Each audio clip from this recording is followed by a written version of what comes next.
ਇਹ जो परफार्मा है मॉक पोल सर्टिफिकेट का, इसनों असीं हुण भर के देखांगे। सब तो पहला इस परफार्मे विच असीं अपना नाम भाव प्रिजाइडिंग अफसर का नाम है जो वह भर लेना है।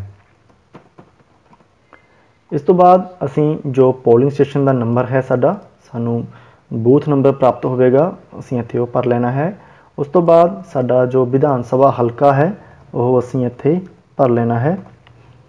उस तो बाद जो ब्रैकेट में दिता हुआ असीं छड्ड भी सकते हैं इसनूं, जां इसनूं भरिया भी जा सकता है। जिस तरह सदूलगढ़ मेरा हल्का है, तो उस तो बाद जो पार्लीमेंटरी हल्का है उसका नाम भरिया जाएगा। उस तो बाद जो इत्थे समा है, असीं मॉक पोल कितने बजे शुरू की उसका समा असीं लिख देना है। असीं मॉक पोल लगभग 6 बजे शुरू कर लेनी है। तो उस तो बाद मॉक पोल की जो डेट है वो असीं सारे जानते हैं कि 19 मई 2019 है, तो वो असीं इत्थे भर देनी है। उस तो बाद CU का जो सीरीयल नंबर है, भाव कंट्रोल यूनिट का सीरीयल नंबर असीं इत्थे भर लेना है। यह अंग्रेजी के अखरां विच जां गिणती के अखरां विच हो सकता है। असीं एक बार उदाहरण के तौर पर इसनूं भर रहे हाँ, तो असीं इत्थे जो इसका नंबर है भर लेना है। इस तरह जो बैलेट यूनिट है उसका भी असीं सीरीयल नंबर है जो भर लेना है। उस तो बाद VVPAT का भी नंबर असीं इस तरह भर लेना है। उस तो बाद असीं देखते हैं कि जो पहला पॉइंट है उस विच लिखिया है कि कुल कितनियां वोटां मॉक पोल दौरान पाईयां गईयां। असीं घट्टो घट्ट 50 वोटां जो मॉक पोल दौरान पाणियां ने। उस तो बाद जो तीसरा पॉइंट है उस बारे गल करांगे। इत्थे असीं वख-वख कैंडीडेट्स नूं पईयां मॉक पोल दौरान वोटां की गिनती लिखनी है। असीं देख रहे हैं कि सिर्फ इत्थे 2 कैंडीडेट्स बारे ही सानूं जो लाइनां ने बना के दित्तियां गईयां ने, पर असीं इस पेज के पिछले पासे जो 28 कैंडीडेट ने साडे बठिंडा हल्के दे विच, उन्हां दा इस तरह का परफार्मा बना के असीं जो सारे बेरवे ने वो भर लेने ने। हो सकता है कि सानूं लोक सभा चोणां विच जो 28 कैंडीडेट्स का परफार्मा बना के ही दिता जाए। अगर नहीं दिता जाता तो असीं एक खाली पेज लैके जां इस परफार्मे के पिछे उसनूं भर सकते हाँ। मान लो साडा पहला जो कैंडीडेट सीगा वो सतवंत सिंह है, तो उसनूं मॉक पोल दौरान असीं कितने वोटां पाईयां वो असीं इत्थे लिखणियां ने 2। उस तो बाद जो कंट्रोल यूनिट है उसके उपर जो असीं रिजल्ट चैक करांगे तो उस उपर कितनियां शो हुईयां, वो भी 2 ही शो होणगियां।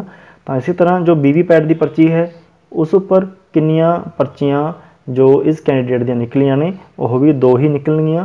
तो उस तो बाद जो लास्ट ऑप्शन है उस विच पुछया गया है कि जो सारे बेरवे ने आपस में मैच हो गए ने, टैली हो गए ने, तो असीं इत्थे यस लिखना है क्योंकि ये टैली होने जरूरी ने। इस तरीके नाल असीं जो 28 के 28 कैंडीडेट ने नोटा समेत उन्हां दी जो गिनती है वोटां दी वो भर लेनी है मॉक पोल वाली। तो अंत में असीं इत्थे जो टोटल वोटां मॉक पोल राहीं पाईयां गईयां उन्हां दी गिनती लिखांगे। CU दे विच कितनियां वोटां शो हुईयां वो लिखियां जाणगियां। VVPAT दे विच कितनियां पर्चियां निकलियां वो भी लिखियां जाणगियां। उस तो बाद की सारा कुछ जो रिजल्ट है आपस टैली हो गया, इस बारे असीं लिखांगे। उस तो बाद चौथा पॉइंट है कि मैं जो EVM है क्लीयर कर दी है ਅਤੇ जो VVPAT दी पर्चियां ने उन्होंने भी कढ़ दिता है बाहर। इस तरह दी जो इंस्ट्रक्शंस ने।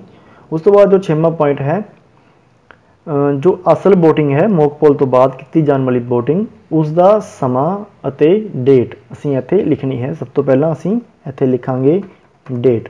उस तो बाद असीं 7 बजे जो वोटिंग है वो शुरू कर देनी है, तो असीं इत्थे 7 AM लिख देवांगे। तो जो एजेंट साडे कोले उस टाइम मौजूद सी उन्हां बारे असीं लिख देना है। जिमें 1 नंबर पा के इत्थे पोलिंग एजेंट का नाम, मान लो साडे कोले पहले कैंडीडेट का जो पोलिंग एजेंट है वह जसवीर सिंह है। उस तो बाद उसका पोलिंग पार्टी का नाम जो भी उसकी पार्टी है, अते कैंडीडेट का नाम जो भी कैंडीडेट का नाम, जिस तरह असीं उपर भरिया सी सतवंत सिंह कैंडीडेट। उस तो बाद असीं इत्थे उसके जो एजेंट है इस जगह पर उस एजेंट के साइन करवा लेने ने। इत्थे भी सानूं 2 लाइनां ही बना के दित्तियां गईयां ने, पर उस तरह असीं इस पेज के पिछले पासे जां अलग पेज से 28 कैंडीडेट वाला जो परफार्मा है वो बना सकते हैं। अगे सानूं लिखा है कि जेकर एक एजेंट ही सिर्फ हाज़र होंदा है तो असीं अपने जो बाकी पोलिंग स्टाफ है उस नाल मॉक पोल शुरू कर लेनी है। इत्थे असीं उसका समा लिख देवांगे कि कितने बजे असीं मॉक पोल है जो शुरू की। जेकर तुहाडे कोल माइक्रो ऑब्जर्वर उपलब्ध है तो असीं उसके इत्थे साइन करवा लवांगे। तो साइन करवाने तो बाद असीं इत्थे जो डेट है वह पा देनी है 19 मई 2019। ਅਤੇ ਉਸ ਦਾ ਜੋ ਟਾਈਮ ਹੈ ਮੌਕ ਪੋਲ ਦਾ ਉਹ ਵੀ ਅਸੀਂ ਸ਼ੁਰੂ ਕਰ ਦੇਣਾ ਹੈ, ਲਿਖ ਦੇਣਾ ਹੈ। ਜੋ VOTING ਅਸੀਂ ਅਸਲ ਸ਼ੁਰੂ ਕਰਵਾਵਾਂਗੇ ਅਤੇ ਮੌਕ ਪੋਲ ਉਸ ਬਾਰੇ ਇੱਥੇ ਵੇਰਵੇ ਭਰ ਦੇਣੇ ਨੇ। ਅੱਗੇ ਹੈ ਨੇਮ ਐਂਡ ਸਿਗਨੇਚਰ ਆਫ ਦਾ ਪ੍ਰੀਜ਼ਾਈਡਿੰਗ ਆਫਿਸਰ। ਅਸੀਂ ਪ੍ਰੀਜ਼ਾਈਡਿੰਗ ਆਫਿਸਰ ਦਾ ਨਾਮ ਲਿਖ ਕੇ ਆਪਣੇ ਸਾਈਨ ਕਰ ਦੇਣੇ ਨੇ। ਉਸ ਤੋਂ ਬਾਅਦ ਪੋਲਿੰਗ ਸਟੇਸ਼ਨ ਦਾ ਨੰਬਰ, ਜੋ ਸਾਡਾ ਪੋਲਿੰਗ ਸਟੇਸ਼ਨ ਨੰਬਰ ਹੈ ਉਹ ਅਸੀਂ ਭਰ ਦੇਣਾ ਹੈ। ਉਸ ਤੋਂ ਬਾਅਦ ਜੋ ਸਾਡਾ ਪੋਲਿੰਗ ਸਟੇਸ਼ਨ ਦਾ ਨਾਮ ਹੈ, ਸਾਡੇ ਬੂਥ ਦਾ ਨਾਮ, ਉਸ ਨੂੰ ਅਸੀਂ ਭਰ ਦੇਣਾ ਹੈ। ਇਸ ਤਰ੍ਹਾਂ ਅਸੀਂ ਦੇਖਿਆ ਕਿ ਜੋ ਮੌਕ ਪੋਲ ਸਰਟੀਫਿਕੇਟ ਹੈ ਉਹ ਅਸੀਂ ਭਰ ਲਿਆ ਹੈ। ਬਹੁਤ ਹੀ ਆਸਾਨ ਹੈ। ਉਮੀਦ ਕਰਦੇ ਹਾਂ ਕਿ ਤੁਹਾਨੂੰ ਇਹ ਵੀਡੀਓ ਪਸੰਦ ਆਈ ਹੋਵੇਗੀ। ਇਸ ਵੀਡੀਓ ਨੂੰ ਆਪਣੇ ਸਾਥੀਆਂ ਤੱਕ ਜ਼ਰੂਰ ਪਹੁੰਚਾਉਣਾ ਤਾਂ ਕਿ ਇਹ ਹਰ ਇੱਕ ਲਈ ਲਾਭਦਾਇਕ ਸਿੱਧ ਹੋ ਸਕੇ। ਤੁਹਾਡਾ ਬਹੁਤ ਬਹੁਤ ਧੰਨਵਾਦ।